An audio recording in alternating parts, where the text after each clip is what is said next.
225 into 32 into 10 എന്ന ഗുണനഫലം കണ്ടെത്തിയാൽ അതിൻ്റെ അവസാനം എത്ര പൂജ്യങ്ങൾ ഉണ്ടായിരിക്കും?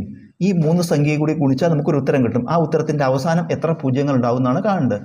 ഉത്തരം കാണാനായിട്ട് ഈ സംഖ്യകളെയൊക്കെ പ്രൈം ഫാക്ടറൈസേഷൻ ചെയ്യുക. ഈ സംഖ്യകളെയൊക്കെ അഭാജ്യ ഘടകങ്ങളായി പിരിച്ചെഴുതുക. അപ്പോൾ 225 നമുക്ക് 225 അഭാജ്യ സംഖ്യകൾ കൊണ്ട് മാത്രം ഹരിക്കുക, അതായത് പ്രൈം നമ്പേഴ്സ് കൊണ്ട് മാത്രം കേട്ടോ.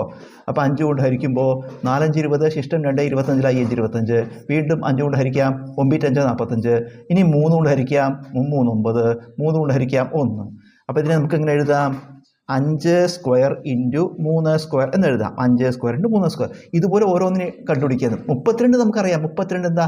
2 ഘാതം 5 ആണ്. 2 5 തവണ 2 ഇൻറ്റു 2 ഇൻറ്റു 2 ഇൻറ്റു അങ്ങനെ 5 തവണ ഗുണിച്ചാൽ 32 കിട്ടും. അപ്പോൾ 32 നമുക്ക് എങ്ങനെ എഴുതാം? 2 ഘാതം 5 എന്ന് എഴുതാം. പിന്നെ 10നെ 2 ഇൻറ്റു 5 എന്ന് എഴുതാം. 2 ഇൻറ്റു 5 ആണ് 10. 2 ഇൻറ്റു 5. ഇതൊക്കെ കൂട്ടിച്ചേർത്ത് എഴുതുക. എത്രയൊക്കെ, അതായത് 5 ഘാതം 2 ഇവിടെ ഒരു 5 ഘാതം 2 ഉണ്ട്, ഇവിടെ ഒരു 5 ഉണ്ട്. അപ്പോൾ ആകെ 5 ഘാതം 3 ആവും. 5 ഘാതം 3. 5 സ്ക്വയറും 5ഉം ഗുണിച്ച 5 ക്യൂബ്. പിന്നെ 3 സ്ക്വയറിന് വേറെ കൂടെ ചേർക്കാനൊന്നുമില്ല. അപ്പോൾ 3 സ്ക്വയർ അതുപോലെ ഇടുക. ഇൻറ്റു 2ൻ്റെ 2 ഘാതം 5ഉം ഇവിടെ 2 ഘാതം 1ഉം 2 ഘാതം 6 എന്ന് വരും. 2 ഘാതം 5, 2 ഘാതം 1, 2 ഘാതം 6.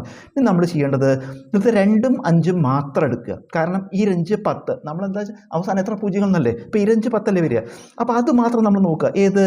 5ൻ്റെയും 2ൻ്റെയും മാത്രം നോക്കുക. ഇതിൽ ഏത് കൃതിയാണോ ചെറുത് അതാണ് ഉത്തരം. ഇതിൽ ഏത് കൃതി ചെറുത്, അതായത് എക്സ്പോണൻ്റ് ഏതാ ചെറുത്? കൃതി പറഞ്ഞാൽ മുകളിലുള്ള സംഖ്യ. ഇതിൽ 3 6 ഏതാ ചെറുത്? 3 ആണ്. അപ്പോൾ ഉത്തരം 3 എന്നാണ്. അതായത് ഈ സംഖ്യകൾ ഗുണിച്ച് കിട്ടിയ അവസാനം എന്തുണ്ടാവും? 3 പൂജ്യങ്ങൾ ഉണ്ടായിരിക്കും.